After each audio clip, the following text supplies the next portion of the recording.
안녕하세요. 제가 요즘에 데일 카네기의 자기관리론을 다시 읽고 있는데요. 책 광고는 아니고요. 제가 가장 좋아하는 파트가 있는데 여러분과 나누면 도움이 되지 않을까 싶기도 하고 개인적으로 꼭 기억하고 싶어서 만들어 봤습니다. 워낙 유명한 책이라 설명은 빼고 바로 말해볼게요. 이 책 초반에 이런 구절이 자주 나와요. 걱정에 대처할 줄 모르는 사업가는 오래 살지 못한다. 알렉시 카렐 박사가 한 말인데요. 제가 직장을 나와 혼자 일하게 되면서 스트레스 때문에 아팠던 적이 있는데 3개월 만에 몸무게가 73kg에서 58kg이 됐습니다. 뒤에서 조금 더 자세한 이야기를 할 텐데 아무튼 그때 이 말이 너무 와닿더라고요. 그런데 이건 직장인도 마찬가지겠죠. 사업가든 자영업자든 직장인이든 걱정을 하는 건 똑같으니까요. 그래서 그런지 이 책 맨 처음에 나오는 말이 오늘에 충실하라 인데 오늘을 살아라 뻔한 말이지만 저는 이 말이 가장 좋았습니다. 왜냐하면 저는 오늘에 충실하지 못했거든요. 과거에 했었던 행동들을 하나하나 되짚어보면서 이렇게 했었으면 어땠을까 후회하고 영상 조회수가 안 나면 어떡하지? 다음 달에 교육생이 없으면 어떡하지? 생활비도 못 벌면 난 뭘 해야 할까? 미래에 대한 걱정을 했었습니다. 그러니 당연히 오늘에 집중하지 못했죠. 손에 잡히지 않아 막연하기만 한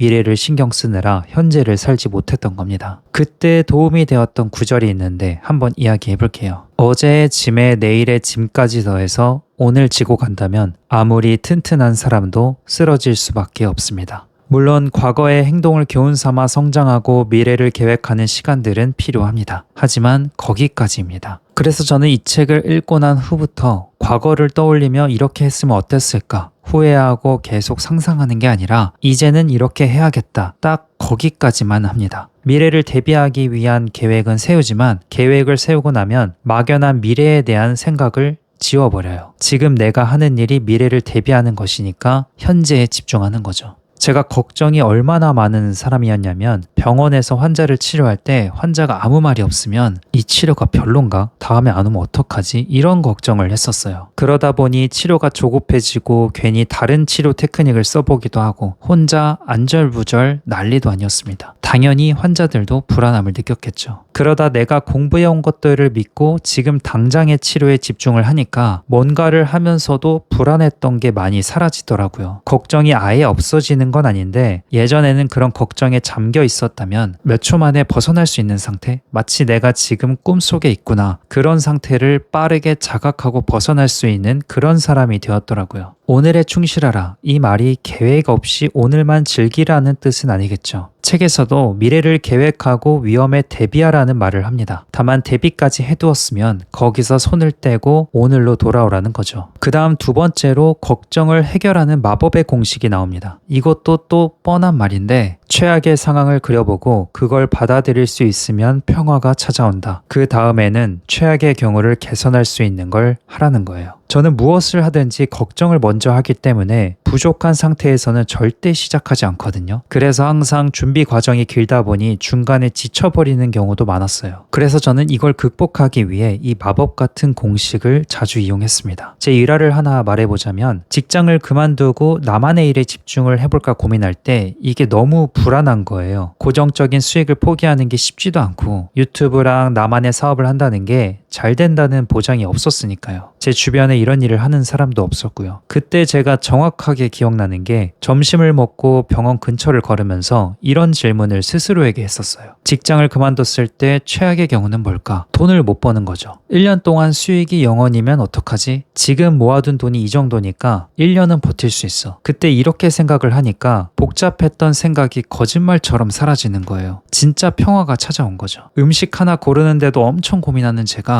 그날 바로 퇴사를 하겠다고 말했습니다. 마음의 평화가 오니까 최악의 상황을 개선할 수 있는 게 뭔지 생각하게 되고 그걸 하게 되더라고요. 퇴사를 하면 괜찮을까? 내 주위에는 유튜브나 이런 걸 하는 사람이 없는데 내가 할 수 있을까? 걱정만 하다가 유튜브 원고를 쓰기 위한 글쓰기를 공부하고 영상 편집을 해보기도 하고 썸네일과 제목을 수정해가면서 여러 시도를 해보고 걱정이 사라 사라지고 오늘을 살게 되더라고요. 오늘에 충실하라 심화 버전 같은데 저는 진짜 무엇을 하든 새로운 시도 앞에 놓이면 최악의 경우부터 생각해 봅니다. 그리고 그걸 받아들일 수 있겠다 싶으면 그때는 자연스럽게 행동이 나왔고요. 이게 효과가 너무 좋거든요. 여러분도 꼭 해보셨으면 해요. 그리고 이 책에 이런 이야기도 있어요. 기꺼이 사실을 인정하라. 왜냐하면 어떤 재난이건 그 결과를 극복하기 위해서는 이미 일어난 일을 인정하는 것이 첫걸음이기 때문이다. 살다 보면 이미 일어난 일을 두고두고 후회하는 경우가 있잖아요. 제 아내가 저한테 항상 이미 일어난 일인데 어떻게 이렇게 말해주고 해결 방안을 말해주는데 그때마다 제가 정신을 차리거든요. 그리고 최근에 엄마가 손가락이 찢어져서 8바늘을 꿰맸어요. 근데 염증이 심해서 고름이 계속 나오는 거예요. 그래서 밥도 잘 안 먹고 안 나으면 어떡하지 그때 왜 그랬을까 후회하시는데 그렇게 하면 악순환이거든요. 이미 일어난 일을 곱씹고 계속된 걱정은 몸을 망가뜨리죠. 저도 그런 적이 있거든요. 이 책에도 걱정이 미치는 영향에 대해 나오는데 신경쇠약이라는 말이 있습니다. 제가 구독자분이 추천해준 소설책을 읽은 적이 있어요. 도련님이라는 책이었는데 재밌게 봐서 작가를 찾아봤거든요. 나스메 소세키라는 분이었어요. 그런데 49이라는 나이에 돌아가셨더라고요. 신경쇠약으로 인해 위궤양이 있었고 이게 악화되었다고 합니다. 이 외에도 창작자들 중 일찍 죽은 사람이 유독 많더라고요. 그 이유를 보면 대부분 신경쇠약이라고 나와 있었습니다. 이 책에 또 이런 말이 있어요. 위궤양은 여러분이 먹는 것 때문이 아니라 여러분을 먹고 있는 것 때문에 걸린다. 이게 남 얘기 같지가 않더라고요. 제가 직장을 나온 게 코로나가 심해지기 시작한 2020년 초였는데요. 수익은 오르락내리락하고 잘 되던 오프라인 강의도 코로나 때문에 못하게 되고 뭘 하면서 살아야 할지 잠이 안 오더라고요. 새벽 5시쯤 겨우 잠들곤 했는데 그렇게 몇 개월 지나니까 명치 쪽이 아프더라고요. 병원에 갔더니 위염이라고 해서 약을 먹었는데 나아지는가 싶더니 점점 심해지는 거예요. 위 내시경을 찍어봤더니 괜찮다고 하고 대장 내시경도 찍었는데 문제가 없었고 그때 제가 3개월 만에 몸무게가 73kg에서 58kg이 됐습니다. 와, 이때는 2, 3분만 걸어도 어지럽더라고요. 췌장에 문제가 있는 건가? CT도 찍어봤습니다. 다행스럽게도 문제가 없는 거예요. 결국에는 기능성 위장 장애라는 진단명을 받았습니다. 위에 좋다는 음식이나 영양제, 한약,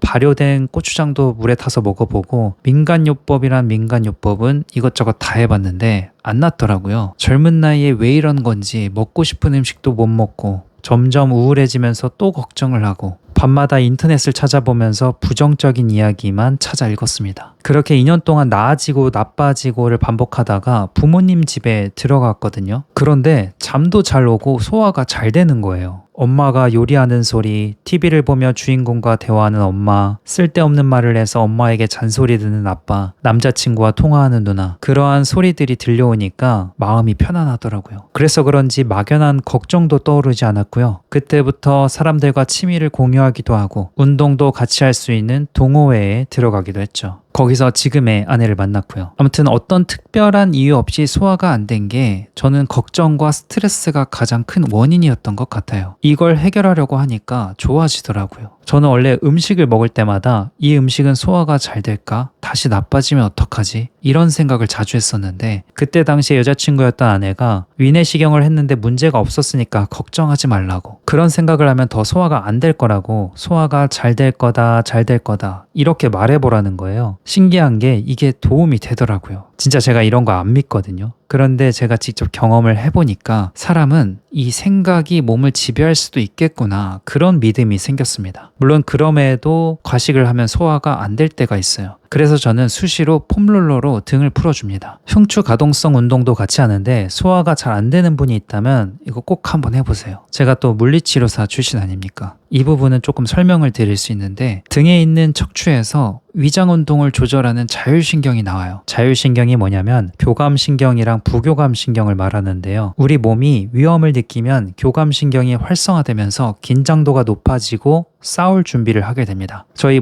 초등학생 때 교감 선생님 만나면 무섭잖아요. 몸이 긴장하고 굳는 거죠. 반대로 밥을 먹거나 휴식을 취할 때는 부교감 신경이 활성화되면서 소화를 도와주거나 잠이 오게 만들어요. 이 교감신경과 부교감신경은 시소처럼 한쪽에 올라가면 한쪽이 내려가고 좌우로 왔다 갔다 하면서 균형을 맞춰야 합니다. 그런데 이 균형이 깨져서 한쪽으로 치우쳐 있을 때가 있는데 원인은 대체로 스트레스입니다. 우리가 걱정을 하면 계속 긴장하게 되니까 이 교감신경이 부교감신경보다 강해지거든요. 몸 입장에서는 하루 종일 위험한 상황에 놓여 있는 거죠. 그런 상태에서 소화가 잘 될 리가 없잖아요. 위장이 안 움직이니까 잘 체하는 거고요. 우리가 상균내 자리에서 음식이 안 들어가는 이유도 여기 있습니다. 그래서 걱정이 많은 사람들이 대체로 등이 굳어 있거든요. 그러니까 등에 있는 척추에 움직임을 주면 근처에 있는 근육이랑 근막이 저절로 풀리고 자율신경으로 연결되어 있는 위장에도 자극을 주면서 소화에 도움이 되는 겁니다. 이 운동 방법도 어렵지 않아요. 제가 여러분에게 뭐가 좋을까 찾아봤습니다. 이 영상이 제일 좋은 것 같아요. 실제로 제가 이렇게 합니다. 관심 있으신 분은 이 영상을 보고 따라 하시면 될 것 같아요. 이건 한두 번 해서 되는 게 아니라 양치를 하듯이 매일 해야 합니다. 저는 보통 저녁을 먹고 2-3시간 후에 해주고 있습니다. 자기관리론을 말하다가 갑자기 제가 병원에서 근무할 때로 돌아간 것 같은데 아무튼 오늘 이것저것 많은 말을 했는데요. 저는 오래오래 건강하게 사랑하는 사람이랑 행복하게 살고 싶거든요. 그래서 신경쇠약으로 망가질 수 없다. 그런 다짐을 했었습니다. 그때부터 돈 버는데 도움이 되는 실용적인 책만 읽던 걸 그만두고 마음을 다스리는 책도 같이 챙겨보기 시작했어요. 지나고 보니까 이게 결국 돈이랑도 이어져 있더라고요. 멘탈 관리가 안 되면 건강이 나빠지고 건강이 나빠지면 아무 의지가 안 생기니까요. 그리고 돈은 결국 나의 의사결정에서 나오는 거잖아요. 잠을 못 자고 몸이 안 좋은 상태에서 내린 결정이 좋을 리가 없죠. 제가 해마다 이 책을 다시 꺼내는 이유도 그래서인 것 같아요. 이 책이 새로운 걸 알려줘서가 아닙니다.